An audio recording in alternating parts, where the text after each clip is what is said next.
In this lesson, chapter 7.12b, we're going to take a look at the lifespan changes that occur to the skeletal system. By the end of this lesson, you'll be able to describe some lifespan changes in the skeletal system.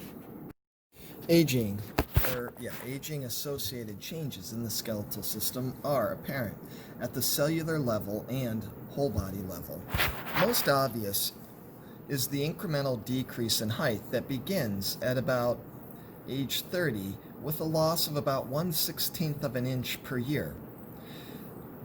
In the later years, compression fractures in the vertebrae may contribute significantly to loss of height.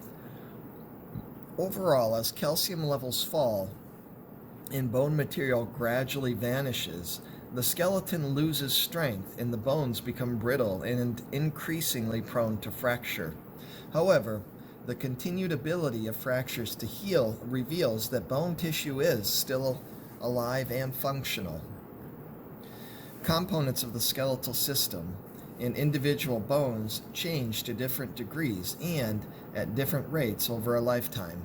Gradually, osteoclasts come to outnumber the osteoblasts, which means that bone is eaten away in the remodeling process at a faster rate than it is replaced.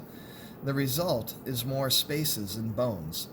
The bone thins, its strength wanes, bone matrix changes, with the ratio of mineral to protein increasing, making bones more brittle and prone to fracture. Beginning in the third decade of life, bone matrix is removed faster than it is laid down.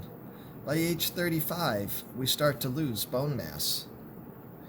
Trabecular bone, due to its spongy, less compact nature, shows the changes of aging first.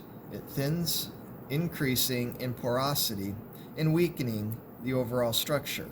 The vertebrae consist mostly of trabecular bone. It is also found in the upper part of the femur, whereas the shaft is more compact bone.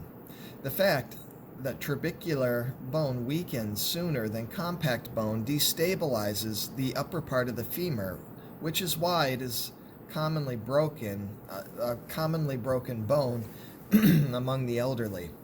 Compact bone loss begins at around age 40 and continues at about half the rate of loss of trabecular bone.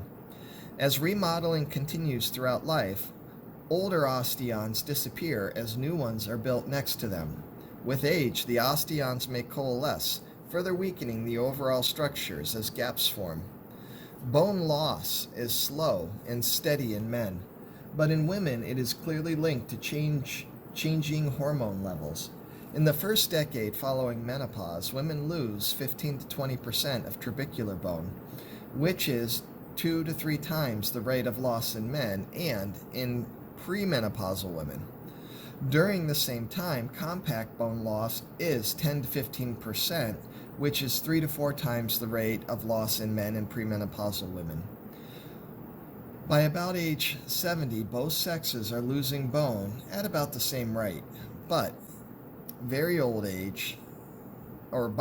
a very old age, a woman may have only half the trabecular and compact bone mass as she did in her 20s, whereas very elderly men may have about a third less.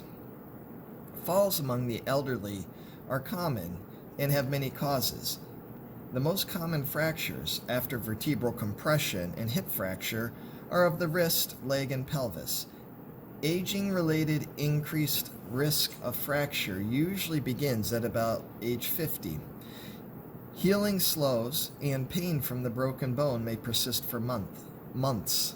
Recommendations for preserving skeletal health include avoiding falls, taking calcium supplements, getting enough vitamin D, avoiding carbonated beverages because phosphates deplete bone, and getting regular exercise.